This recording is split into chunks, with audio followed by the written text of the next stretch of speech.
Kenapa niki? Teh sawi ya ibu ya teh. Oh, sama ini Jawa dan Sunda kekuatan ini. Kalau melihat sejarah dari bagaimana takziman wa takriman al-mukarram Imam Malik dengan Imam Syafi'i, betapa sangat indah kita rasakan. Imam Malik sebagai pendiri mazhab yang memfatwakan bahwa doa kunut itu tidak sunnah, namun ketika beliau berkunjung kepada muridnya Imam Syafi'i, beliau justru menggunakan doa kunut. Dan Imam Syafi'i sebagai pendiri mazhab Syafi'iyah yang memfatwakan bahwa kunut itu sunnah muakkadah, namun ketika bersilaturahim kepada gurunya dan dipersilahkan menjadi imam subuh, beliau pun menggunakan doa kunut. Ketika Imam Syafi'i berkunjung kepada gurunya Imam Malik, karena memang tuan rumah, beliau menjadi imam dan beliau tidak menggunakan doa kunut. Setelah selesai sholat dan zikiran, gegerlah para murid-muridnya. Wahai tuan imam, kenapa barusan engkau malah menggunakan kunut, padahal selama ini engkau memfatwakan bahwa kunut itu tidak sunnah? Jawabannya singkat, ta'ziman wa takriman. Saya membaca doa kunut justru karena kedatangan, walaupun beliau murid saya, tapi beliau luar biasa keilmuannya, yaitu Imam Syafi'i yang memfatwakan bahwa kunut itu adalah sunnah. Dan balik kunjungan Imam Malik ketika berkunjung kepada muridnya Imam Syafi'i, dan Imam Syafi'i pun bertindak sebagai imam sholat subuh, maka Imam Syafi'i pun tidak menggunakan doa kunut. Ketika ditanya oleh murid-muridnya, kenapa wahai tuan imam engkau malah tidak menggunakan doa kunut, padahal selama ini engkau memfatwakan bahwa kunut itu adalah sunnah, bahkan sunnah muakkadah? Jawabannya pun sama seperti disampaikan oleh gurunya, yaitu ta'ziman wa takriman lil Imam Malik, karena menghormati dan mengagungkan kepada Imam Malik. Nah, jadi di sini fatwa yang disampaikan di dalam lingkup intern itu terkalahkan oleh toleransi terhadap sesama. Nah, indah ya. Maka saya tadi mohon maaf terlanjur membaca doa kunut, saya mohon maaf. Bisa dimaafkan? Saya. Baik, Bapak Ibu hadirin sekalian, materi yang ingin saya sampaikan adalah the power of istighfar. Dan istighfar di sini saya menggunakan dua sifat, yaitu Al-Ghafur dan Ar-Rahim. Nanti ada penjelasannya di slide-slide yang agak terakhir. Kenapa istighfar di sini bukan astaghfirullah atau astaghfirullahal azim, tapi menggunakan dua sifat yang berbeda, yaitu Al-Ghafur dan Ar-Rahim. Jadilah istighfarnya menggunakan kalimah astaghfirullahal ghafurur rahim. Baik, sebelumnya Bapak hadirin sekalian, kita akan kaji dasar awal kenapa kita harus beristighfar. Mungkin Bapak dulu, bahkan sekarang udah tamat ya Riyadhus Shalihin ya? Udah ya? Oh belum juga ya? Tapi ini Riyadhus Shalihin yang di bab awal-awal, bab kedua tentang taubat. Di situ Rasulullah SAW dengan jelas menyatakan, wa inni la astaghfirullah wa atubu ilaih, dan sungguh aku bertaubat dan memohon ampun kepada Allah fil yaumi, pada setiap hari, aktsaru min sab'ina marrah, lebih dari 70 kali. Itu seorang nabi Rasulullah yang maksum, yang hakul yakin, dijaga oleh Allah Subhanahu wa taala sehingga tidak tersentuh kesalahan sedikit pun, tapi setiap hari beristighfar berapa kali Bapak? Lebih dari 70 kali. Itu hadis dari Imam Bukhari. Kalau hadis dalam Imam Muslim, mi'atu marrah, 100 kali. Tadi kan bahasanya beda dikit ya, lebih dari 70, berarti lebih dari 70 itu bisa 71, bisa 100, dan bisa selebihnya. Kalau dari Imam Muslim riwayatnya lebih jelas, mi'atu marrah, 100 kali. Nah, berdasarkan dari situ, betapa buat saya istighfar itu adalah sesuatu banget, karena ini menjadi amaliah saya sehari-hari, berhubung betapa sangat banyaknya dosa dan kesalahan yang saya miliki. Maka setiap hari harus digerus. Nah, itu salah satu dari fungsi istighfar adalah mengikis habis dosa-dosa yang mungkin pernah kita lakukan. Baik Bapak Ibu hadirin sekalian, kenapa istighfar itu wajib kita laksanakan?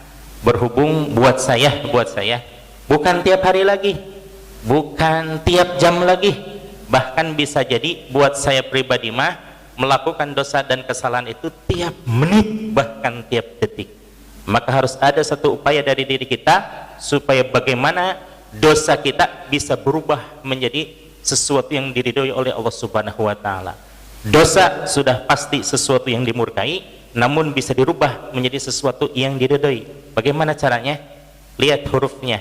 Dosa huruf bahasa Indonesianya ada berapa itu? Ada 4 ya. Pertama D, 2 O, ketiga S, keempat A. Bagaimana supaya bisa berubah menjadi sesuatu yang diridhoi? Tinggal dihapus S-nya. Jadi apa itu? Doa. Astagfirullahaladzim itu termasuk doa bukan? Doa pengharapan kita kepada Allah supaya Allah berkenan mengampuni dosa kita. Setuju Bapak? Setuju ya. Jadi mudah-mudahan istighfar ini menjadi amaliah yang betul-betul kita laksanakan tiap hari. Minimal alhamdulillah ba'da salat kan kita mengucapkan apa? Astagfirullahaladzim dan seterusnya. Tapi nanti di akhir slide izinkan saya ada ucapan yang saya ucapkan sebelum kalimat itu terucap. Nah, Bapak Ibu hadirin sekalian, kenapa istighfar harus menjadi amaliah kita sehari-hari? Karena bisa jadi kita setiap hari terjatuh dalam kesalahan, dan itu faktornya ada 2. Pertama, karena memang ada faktor ekstern yang membuat kita terjatuh dalam kesalahan. Apa itu? Godaan setan. Dan setan udah jelas-jelas punya senjata pamungkas yang betapa sulit untuk kita hadapi. Apa tuh senjata pamungkasnya setan? Kalau kita ada musuh udah jelas, kelihatan orangnya, kelihatan senjatanya. Kalau memang mau membahayakan kita, betul? Bisa nggak kita lawan? Bisa, minimal menghindar kalau tidak bisa menangkis. Nah, kalau setan mau melawan bagaimana? Bentuknya nggak kelihatan. Senjatanya apa? Senjatanya pun sangat betul-betul senyap tapi mematikan. Apa itu? Yuwaswisu fi sudurin nas, menghembuskan kejahatan ke dalam dada manusia. Banyak nggak orang yang terlena untuk tidak hadir ke masjid? Banyak. Allahu akbar, Allahu akbar.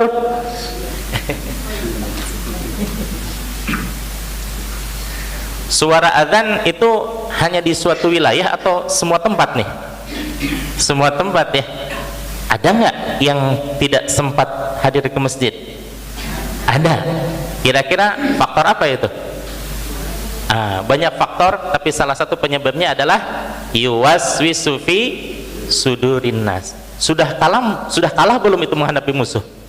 Kalah. Nah, itu yuwaswisu fi sudurin nas, senjata setan, senjata iblis yang susah untuk kita hadapi. Kenapa? Karena si setan, si iblis sudah berjanji kepada Allah. Di dalam surah Al-A'raf ayat 16 dan 17, kalau ayat sebelumnya itu si iblis minta penangguhan umur kepada Allah supaya ditangguhkan umurnya sampai hari kiamat. Maka Allah menyebutkan wa innaka minal muntazirin. Boleh, silahkan wahai setan. Nah, maka mengucapkan lagi ini si setan, mohon maaf berkoar-koar lah ya bahasanya ya, karena eufemisme itu kalau untuk Allah kolak dimaknai dengan berfirman. Kalau yang kolaknya sebelumnya Nabi Muhammad, maka dimaknainya dengan bersabda. Kalau ulama bolehlah berkata, tapi kalau setan pilih kata-kata yang paling buruk. Apa itu? Berkoar-koar lah ya. Kolak, maka berkoar-koarlah si setan. Fabima aghwaytani la aqudanna lahum siratal mustaqim. Kalimat la'aqudanna lahum di sini, la'aqudanna lahum ini janji si setan untuk senantiasa menghalangi manusia dari jalan kebaikan, untuk selalu berusaha melemparkan manusia dari jalan yang diridhoi oleh Allah Subhanahu wa taala, supaya manusia ada di dalam jalan yang sangat dimurkai oleh Allah Subhanahu wa taala. Bagaimana tekniknya? Tsumma la'atiyannahum min baini aydihim wa min khalfihim. Dia akan mendatangi kita dari arah depan, dari arah belakang, wa an aymanihim wa an syama'ilihim, dari kanan dari kiri, wala tajidu aktsaruhum syakirin, sampai Allah melihat banyak di antara hamba-hambanya orang yang tidak bersyukur. Padahal sudah jelas kalau tidak bersyukur lawan katanya menjadi kufur. Kufur itu sama setan disenangi apa dimurkai? Disenangi kalau buat setan, tapi buat Allah luar biasa. La azidannakum la in syakartum la azidannakum. Seandainya kamu bersyukur wahai hamba-hambaku, la azidannakum. Di situ menggunakan lam litaukid dan nun litaukid, menguatkan supaya manusia betul-betul yakin dengan apa yang dijanjikan oleh Allah, yakni kalau manusia bersyukur pasti akan ditambahkan nikmatku kepada mereka, kata Allah. Wala in kafartum, namun seandainya berkufur, tidak mensyukuri nikmat-nikmatku, kata Allah, la azidannakum, sungguh azabku sangatlah pedih. Nauzubillah tsumma naudzubillah. Inilah teknik-teknik setan supaya bagaimana manusia tidak menjadi bersyukur, supaya manusia jauh dari jalan yang diridhoi oleh Allah Subhanahu wa taala. Salah satu teknik senjatanya adalah yuwaswisu fi sudurin nas. Ini terlalu lebar untuk membahas tentang setan. Saya ada materi yang berjudul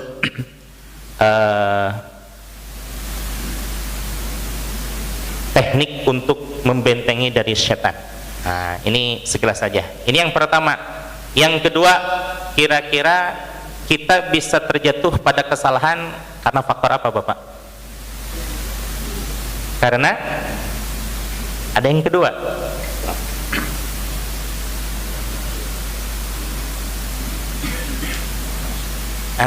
Hawa nafsu. Yang pertama godaan setan sudah jelas. Yang kedua adalah hawa nafsu. Kalau begitu nafsu sesuatu yang jelek dong? Belum tentu. Justru nafsu itu adalah sesuatu yang harus kita syukuri, karena salah satu faktor yang menentukan manusia bisa istimewa di hadapan makhluk-makhluk yang lainnya, karena Allah memberikan perangkat nafsu. Nafsu ibarat pisau. Kalau pisau dipegang oleh orang yang tidak beriman, bisa jadi itu adalah alat untuk kemadharatan. Tapi kalau pisau dipegang oleh kita, orang-orang yang cinta ilmu, cinta agama, cinta Islam, dan betul-betul berpegang kepada hablum minallah, maka insya Allah pisau itu adalah sesuatu yang sangat bermanfaat. Sama nafsu pun bisa madharat, bisa manfaat. Namun insya Allah, alhamdulillah, buat kita nafsu alhamdulillah menjadi sesuatu yang sangat bermanfaat. Nah, hawa nafsu, innan nafsa la ammaratum bisu. Walaupun pada dasarnya nafsu itu selalu mendorong kepada sesuatu yang negatif, tapi kalau kita kendalikan, maka nafsu itu menjadi sesuatu yang sangat positif. Salah satu di antaranya, bagaimana kita mempunyai hasrat untuk memakmurkan masjid, bagaimana kita mempunyai hasrat untuk memajukan Islam, bagaimana kita mempunyai hasrat untuk memajukan agama, negara, dan bangsa. Itu pun berdasarkan dari nafsu, namun nafsu yang mutmainnah, nafsu yang lembut, yang sakinah, yang diridhoi oleh Allah Subhanahu wa taala. Nah, jadi faktor yang kedua adalah hawa nafsu. Ini harus kita kendalikan. Kalau faktor yang pertama yaitu godaan setan, itu harus kita lawan, bahkan harus kita taklukkan bagaimana supaya setan tidak berani untuk menggoda kita. Nanti ada materinya tersendiri. Untuk selanjutnya, Bapak Ibu hadirin sekalian, kita lihat bagaimana kisah dari kaumnya Nabi Nuh alaihissalam ketika mohon pertolongan kepada Nabi Nuh untuk diampuni atas segala kesalahannya. Ini tertera di dalam surah Nuh ayat 10 dan 11. Ketika Nabi Nuh didatangi oleh para kaumnya, karena dulu menjadi orang-orang yang membangkang, yang tidak mau taat kepada Allah dan Rasulnya, bahkan subhanallah kalau kita melihat dari sisi sejarah Qisasul Anbiya khususnya Nabi Nuh alaihissalam, betapa sangat mirisnya kita. Kenapa? 850 tahun beliau berdakwah, bukan lagi puluhan tahun ini. Usia beliau 850 tahun dan itu sudah diperbanyak dengan dakwah beliau. Tapi Bapak dan Ibu masih ingat nggak ada berapa umatnya Nabi Nuh yang beriman kepada beliau dan kepada Allah? Tidak lebih dari 850 tahun berdakwah, yang beriman hanya 80. Kira-kira ada nggak dai yang tahan seperti itu tuh? Zaman sekarang kayaknya kelopak-kelopak gitu ya. Sahabat saya di Fakfak, bukan di Wamena, sudah 9 tahunan beliau berkhidmah di dunia dakwah di Fakfak. Ketika beliau datang sudah disediakan pesantren, kemudian masyarakatnya sudah banyak yang masuk Islam karena buah dari dakwahnya Al-Mukarram Ustadz Fadlan Garamatan dan Ustadz Fayage. Itu Ustadz Fayage adik kelas saya itu. Karena sekarang situasinya agak mengerikan di Wamena, padahal agak jauh tuh ya Fakfak dengan Wamena, tapi mengingat keselamatan beliau pulang ke Cianjur katanya. Kunaon Kang, pulang Bang? Sieun katanya. Dacan nikah saya sama Allahu Akbar. Ya wajib juga menyelamatkan diri ya. Tapi kalau kita melihat kisah Nabi Nuh alaihissalam, 850 tahun hidupnya dihabiskan untuk berdakwah, tapi umatnya tidak lebih dari 80 orang. 80 orang itu yang beriman ketika beliau mengajak untuk naik perahu. Nah setelah kesini makin banyak lah. Nah di antara yang 80 orang itu dikisahkan di dalam Al-Quran surah Nuh ini, ingin bertobat kepada Allah subhanahu wa ta'ala dan minta petunjuk kepada Nabi Nuh alaihissalam. Nabi Nuh alaihissalam pun menyatakan, dan ini diabadikan di dalam Al-Quran, faqultus taghfiru rabbakum, dan beristighfarlah kamu sekalian kepada Tuhanmu, yakni kepada Allah subhanahu wa ta'ala, innahu kana ghaffara, sesungguhnya Allah maha penerima taubat. Yursilus sama alaikum midrara. Nah di sini ada kisah, saya loncat sedikit maknanya. Wa yumdidkum bi amwal, dan akan membanyakan harta-harta, wa banin, dan juga anak-anak keturunan, wa yaj'al lakum jannatin, dan akan menjadikan untukmu sekalian kebun-kebun, wa yaj'al lakum anhar, dan juga sungai. Di sini kita lihat ada 3 poin Bapak ya. Yang pertama, nggak kelihatan ya, yumdidkum bi amwal, yang kedua banin, yang ketiga jannat. Ini terkait dengan kisah yang pernah dialami pula oleh ulama kita, Syekhona Khalil Bangkalan. Nah, ini ya di slide berikutnya. Suatu saat Syekhona Khalil Bangkalan di Madura tuh. Syekh Khalil Bangkalan di mana Pak? Madura ya. Berkali-kali saya ke sana dan insya Allah tanggal 15 pun ada ziarah Wali Songo juga ke sana. Syekh Khalil Bangkalan suatu saat didatangi oleh 4 orang ya. 4 orang tapi yang satu suami istri. Yang pertama didatangi oleh pedagang yang selalu rugi. Gimana caranya? Datanglah ke Syekhona Khalil, minta doa dan keberkahan, karena beliau terkenal karomahnya, yaitu doanya sangat mustajabah, diijabah oleh Allah subhanahu wa ta'ala. Yang kedua didatangi oleh suami istri yang sudah sekian lama tidak punya putra. Yang ketiga didatangi oleh petani yang selama ini rugi mulu, gagal panen terus karena serangan hama warang dan lain sebagainya. Nah datang waktu bersamaan beliau didatangi. Ketika ditanya, apa keperluan Bapak? Saya pengen menjadi orang yang sukses dalam perdagangan. Ketika ditanya sama Syekh Khalil kepada pasangan suami istri, mau apa, ada keperluan apa? Kami pengen punya anak keturunan yang soleh atau soleha. Yang ketiga, kami pengen pertanian saya sukses, tidak gagal panen mulu. Apa jawaban dari Syekhona Khalil? Mengutip di dalam hadis, Al-Quran surah Nuh ini, Syekh Khalil pun mengatakan, fakultus taghfiru rabbakum innahu kana ghaffara.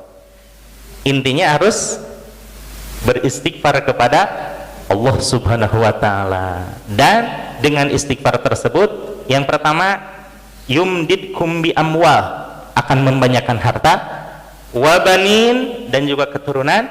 Yang ketiga, wa yaj'al lakum jannat, akan menjadikan kebun-kebun dan juga sungai-sungai. Dan tidak lama kemudian di dalam biografi Syekh Khalil Bangkalan tersebut, ketiga orang tersebut sowan lagi menyatakan alhamdulillah, semua keinginannya sudah terpenuhi.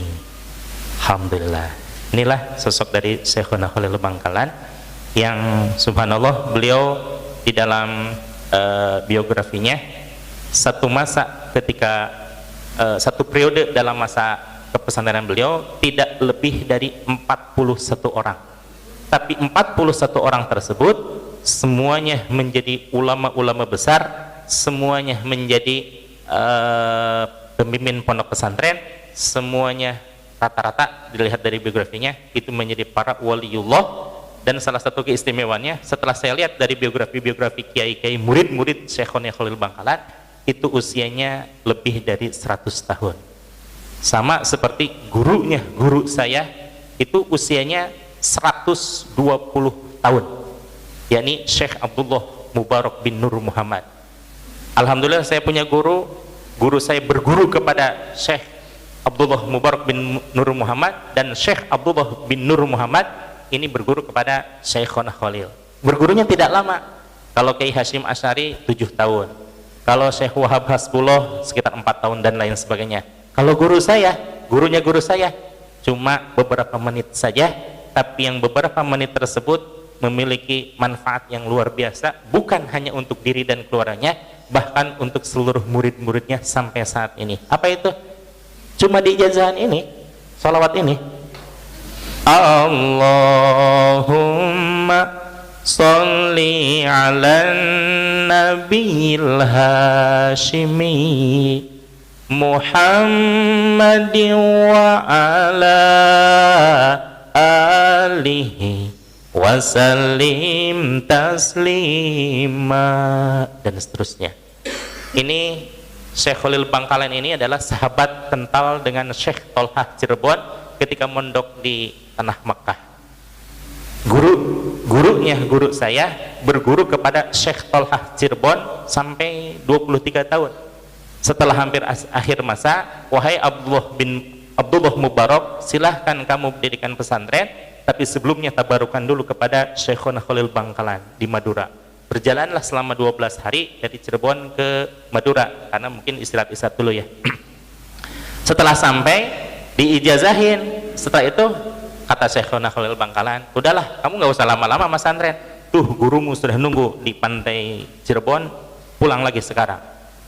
Bagaimana Kiai? Ini pakai sampan, pakai kerocok kecil, sampan kecil, tapi tidak pakai dayung. Bagaimana Kiai? Baca aja salawat itu. 1 kali bergetar, 2 kali mulai jalan, 3 kali udah sampai di pantai Cirebon. Suatu saat saya pengen juga mengetes, bener nggak ini salawat ini fadilahnya luar biasa. Saya coba perjalanan dari Kampung Rambutan ke Tasik, ke Pangandaran, dibaca 3 kali, betul udah nyampe di Kali Pucang. Ternyata pantesan udah sampai, wong ketiduran. 8 jam sama 8 jam, cuma ketidurannya itu loh. beda kelas ya. Kalau wali dengan santri ya beda lah. Kalau saya masih santri ya begitulah, 8 jam tidak rubah 8 jam ya. Baik Bapak hadirin sekalian, selanjutnya di sini ini tentang Al-Qur'an ya. Saya percepat saja karena ini mungkin sudah Bapak pelajari di Al-Qur'an, di Riyadhus Shalihin. Di antara sekian banyak ayat-ayat Al-Qur'an tentang himbauan oleh Allah Subhanahu wa taala untuk kita selaku hamba-hambanya, di antaranya surah An-Nur, yakni watubu ilallahi jami'a, dan bertobatlah kepada Allah semuanya, ayyuhal mu'minun la'allakum tuflihun, wahai orang-orang yang beriman supaya kalian semuanya menjadi orang-orang yang berbahagia.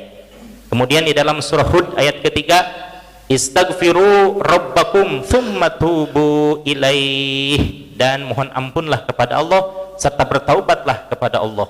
Demikian juga di dalam surah At-Tahrim ayat ke-8, ya ayyuhalladzina amanu tubu ilallahi taubatan nasuha.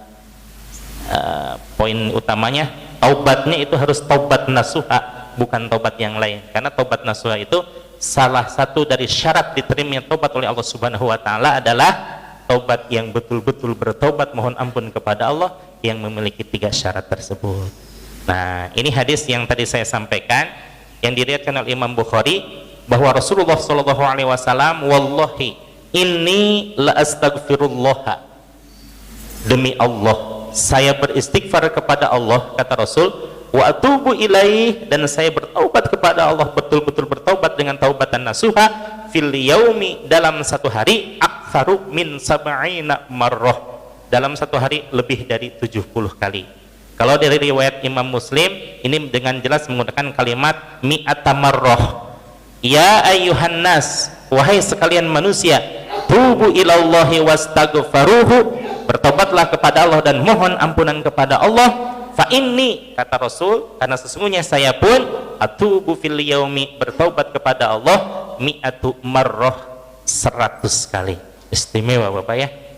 Rasul kira-kira punya kesalahan tidak? Insya Allah tidak ya. Tapi bertobatnya berapa kali? 100 kali. Nabi Adam istimewa. Katakanlah, mohon maaf, itibar buat kita, punya dosa berapa Nabi Adam? Cuma 1, tapi taubatnya berapa lama? Dalam riwayat yang muktabar, beliau bertobat selama 200 tahun untuk mentaubati tentang kekhilafannya, melanggar aturan Allah.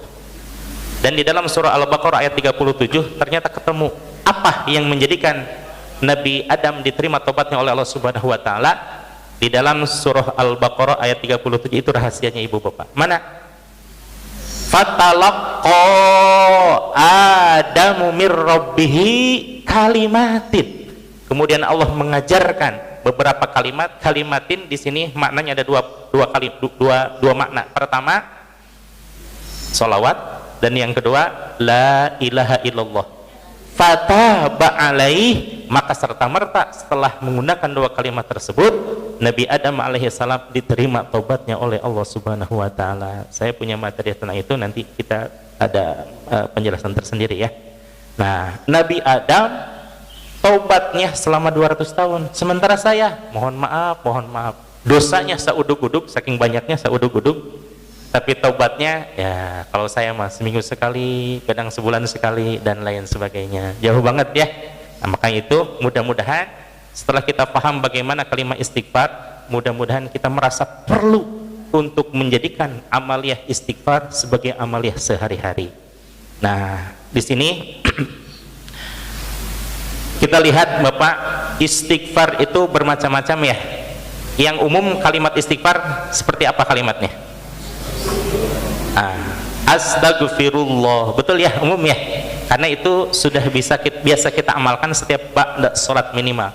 Makanya orang yang sholat itu luar biasa. Kenapa? Di samping pertama sudah jelas disiplin waktunya, yang kedua sudah jelas melaksanakan perintah Allahnya, yang ketiga salah satu di antara beberapa hikmahnya selalu mohon ampun kepada Allah. Astagfirullahaladzim, astagfirullahaladzim. Luar biasa ya, orang yang istimewa, orang yang sholat itu luar biasa. Nah, ada juga istighfar yang sayyidul istighfar, ada juga istighfar al-i'tiraf, ada juga istighfar yang disenandungkan dalam langgam Jawa, ada juga istighfar yang disenandungkan dalam langgam Sunda, dan lain sebagainya. Setiap daerah punya. Namun izinkan saya menampilkan satu istighfar yang buat saya ini sesuatu banget. Apa itu? Nah, istighfar yang sangat efektif, yang hakul yakin kalau kita melaksanakan istighfar ini bablas dosa-dosa kita, dikikis habis oleh Allah dosa-dosa kita. Kenapa? Ada faktor tertentu yang sangat memungkinkan Allah tidak melihat kita, tapi yang dilihat ada sesuatu yang lain. Apa itu? Di dalam surah An-Nisa ayat 64 Allah menyatakan, wa ma arsalna min rasulin illa liyuta'a biidznillah. Saya lewati ya, yang kalimat walau annahum idzalamu anfusahum. Makna terjemahan bebasnya adalah Mereka melakukan kezuliman terhadap dirinya sendiri. Apa itu zulim? Melakukan kesalahan, melakukan maksiat, tidak melaksanakan perintah Allah, itu kan zulim. Zulim terhadap siapa? Zulim terhadap diri sendiri. Kalimat yang selanjutnya adalah ja'uka. Ini adalah khitab Allah kepada Rasulullah sallallahu alaihi wasallam. Karena banyak di antara ayat-ayat Al-Qur'an itu adalah komunikasinya Allah dengan Rasulullah sallallahu alaihi wasallam secara khususiyah. Termasuk di dalam surah An-Nisa ayat 64 ini, bagaimana komunikasinya Allah kepada Rasulullah, betapa sangat luar biasa ini kalau kita maknai bersama. Yang pertama, ada orang yang zalim terhadap dirinya sendiri, dan langkah kemudian ja'uka, datang kepadamu wahai Rasul. Datang bagaimana? Apakah datang ini secara fisik sebagaimana Rasulullah didatangi oleh para sahabat-sahabat yang lainnya? Tidak. Kalau memang maknanya seperti itu, berarti Islam diskriminatif dong. Keberkahan hanya untuk para sahabat, sedangkan Islam itu rahmatan lil alamin. Sama dengan diri Nabi Muhammad pun rahmah bagi setiap alam. Kalau untuk para sahabat saja datang secara fisik, enak buat Nabi Muhammad, enak buat para sahabat dong. Kita nggak kebagian kalau begitu. Atau barangkali ja'uka di sini datang menziarahi makam Rasul yang ada di Madinah. Itu juga kurang pas. Kenapa? Kalau maknanya seperti itu, berarti itu hanya untuk orang-orang yang kaya saja dong. Sementara orang yang belum bisa kesempatan haji, orang yang belum bisa kesempatan umroh, bisa nggak datang untuk menziarahi ke makam Rasul? Belum. Paling lewat TV aja ya, aduh ini makam Rasul, pengen ziarah.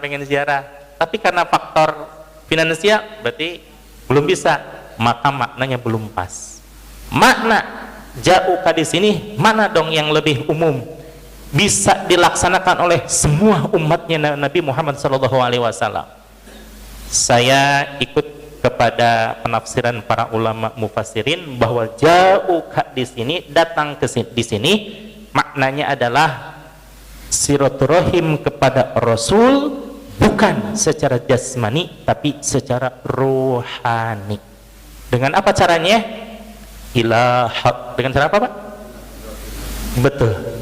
Dengan cara tawasul, maknanya adalah ila hadratin Nabiil Mustafa Muhammadin sallallahu alaihi wasallam, kepada keharibaan Rasulullah sallallahu alaihi wasallam. Berarti yang datang itu rohaninya. Walaupun kita ada di Cilengsi, tapi rohani kita melesat hadir ke sisi makam Rasulullah sallallahu alaihi wasallam, seolah-olah kita berhadapan langsung dengan baginda Rasulullah sallallahu alaihi wasallam. Setelah datang bagaimana? Fastaghfirullah. Kemudian mereka beristighfar kepada Allah. Istighfar mah tetap istighfar, cuma diawali dengan tawasul. Apa hikmah dan fadilahnya kalau orang beristighfar diawali dengan tawasul? Nah, ini yang istimewa sebenarnya di sini nih. Saya tandai warna merah ya. Mohon maaf, bukan di sini. Di sini nih. Wastaghfara lahumur rasul. Betul ya. Ini masih lama. Berapa menit lagi? Oh ya, saya selesaikan tapi dipercepat ya. Wastaghfara lahumur rasul, makna hikmah fadilah orang yang beristighfar yang diawali dengan tawasul adalah wastaghfara lahumur rasul, Rasul pun ikut beristighfar, tapi bukan untuk dirinya, karena beliau insya Allah hakul yakin tidak punya dosa, tapi beristighfar kepada Allah untuk orang yang beristighfar kepada Allah yang diawali dengan tawasul. Kalau sudah mendapatkan istighfarnya Rasul bagaimana? Ini dia. La wajadullaha tawwabar rahima. Lam di sini lam di taukid, menguatkan. Allah ingin hamba-hambanya yakin bahwa la wajadullaha tawwabar rahima, pasti engkau akan dapati Tuhanmu betul-betul menerima taubat. Artinya apa? Sebesar apapun dosa yang dimiliki orang tersebut, tapi kalau mendapatkan istighfarnya Rasul, pasti akan Allah ampuni. Yang dilihat itu kitanya apa Rasulullahnya? Rasulullah sallallahu alaihi wasallam. Kita mah apa atuh ya? Tapi Rasul, subhanallah. Nah, ini penjelasan kayak gini di dalam surah An-Nisa. Ini santri ala qadarnya ya. Ini ala qadarnya adalah artian ya, buatan Mang Qadar gitu ya.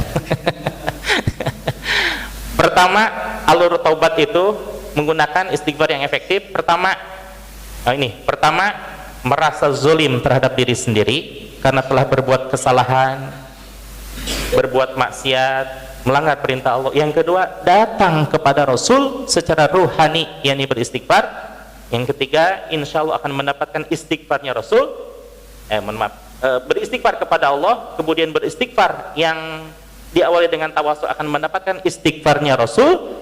Dan kalau sudah mendapatkan istighfarnya Rasul, lawajadullaha tawwabar rahima, sudah pasti akan mendapatkan ampunan Allah Subhanahu wa taala.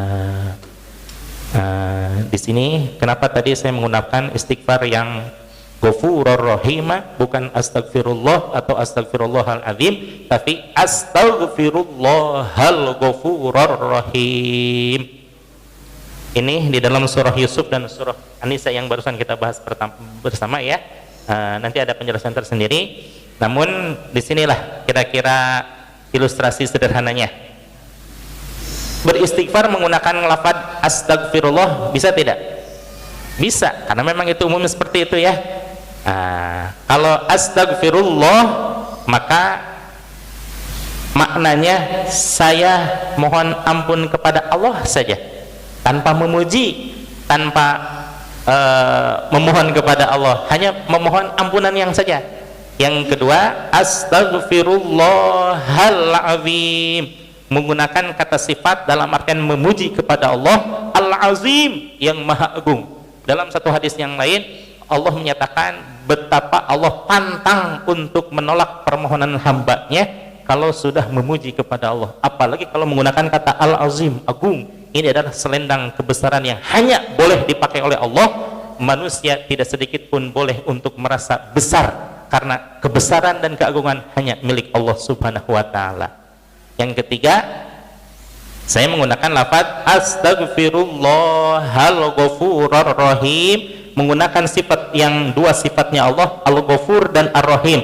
Al-ghafur maha penerima taubat, ar-rahim maha penuh kasih sayangnya. Maka di sini tidak menggunakan sifat, ini menggunakan satu sifat, ini menggunakan dua sifat. Ibarat kata, mohon maaf, hitungan sederhananya, astagfirullah, diampuni dosanya, satu.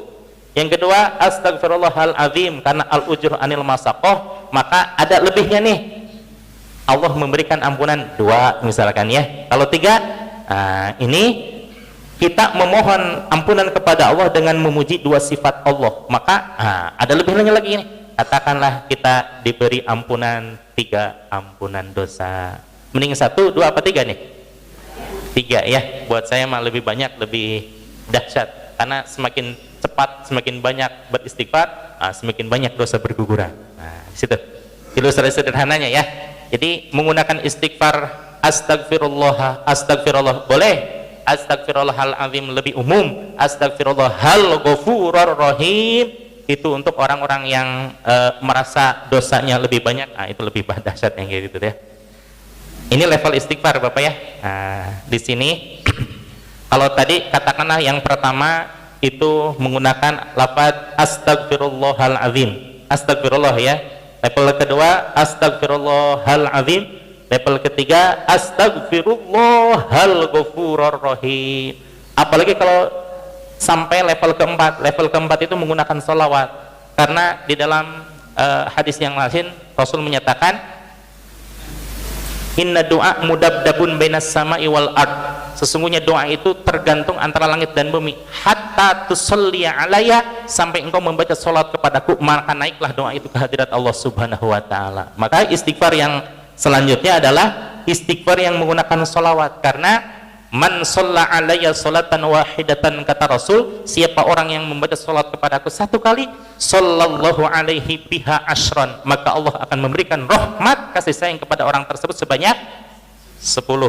Wa man shalla alayya sholatan ashratan sallallahu alaihi biha mi'ah, siapa orang yang bersolat kepadaku 10 kali, maka Allah memberikan rahmat kepada orang tersebut sebanyak 100 kali. Wa man shalla alayya sholatan mi'atan sallallahu alaihi biha alfan, dan barang siapa yang membaca salat kepadaku 100 kali, maka Allah melimpahkan rahmat kepada orang tersebut sebanyak 1000 kali. Berarti berapa kelipatannya itu?